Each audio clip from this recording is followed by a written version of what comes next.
So now we want to talk about insuring your kingdom, taking out metaphysical life insurance for your spiritual life.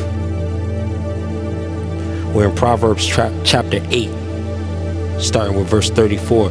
Blessed are those who listen to me, watching daily at my doors, waiting at my doorway. For those who find me find life and receive favor from the Lord. But those who fail to find me harm themselves. Those who hate me love death. So listening to me will mean listening to yourself, because remember, we're using it in a way that you can daily apply it. Everybody has a conscience, like an inner voice that will tell them right from wrong. This is the me that you're to listen to. This is supposed to be the inner you, that is the God that is all. This is who you're supposed to listen to. And where are you watching daily? At the doors. And the doors are the heart. So every day for kingdom insurance, the insurance is to watch over your heart. You're doing heart monitoring. You're monitoring your heart. You're keeping guard over that. So you're waiting at the doorways, at the very entrances. Not only are you keeping an eye on your heart, you're keeping an eye on the things that can affect your heart. You're watching things, you're watching events, but you're always doing a sort of screening, a filtering, a dream catching thing to make sure that only the right things enter your heart. And this is the purpose of the mind, to really do the sifting.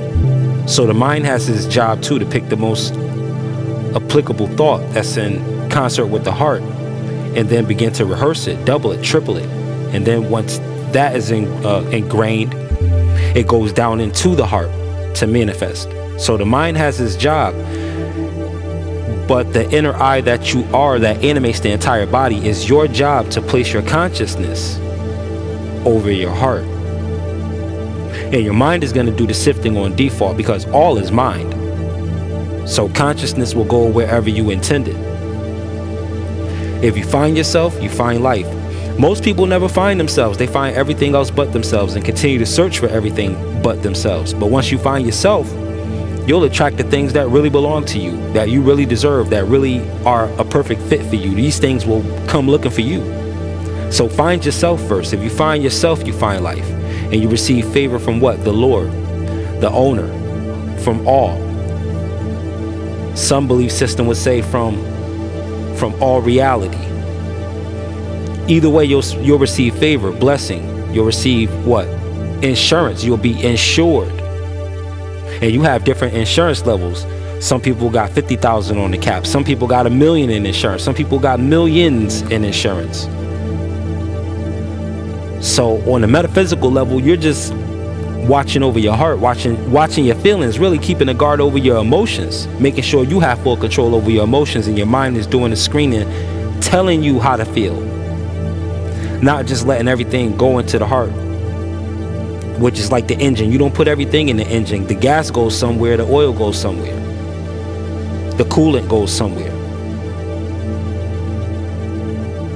And those who fail to find me, they harm themselves. So in this search for everything but yourself, you end up getting hurt, you end up getting disappointed, you end up getting let down, you end up making the wrong decisions, setting your life back. Because sometimes it takes more years to correct a mistake that was made very quickly. It can take almost a lifetime to correct it. So find yourself. If you don't, you injure yourself. All who hate me love death. So if you hate yourself, you love death. The average person is not going to tell you that they hate themselves.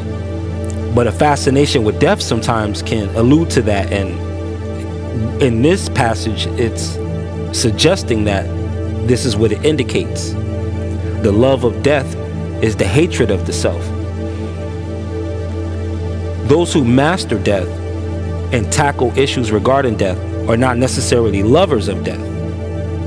They just master it and know how to put it in its proper place. Because to fear death is just as bad as loving it. To pretend that it doesn't exist, to pretend that that is not real, won't help you address the idea of immortality. If there were a cure for it, you would have to have an interest in it first, an interest in what it is that you are seeking to overcome or eradicate.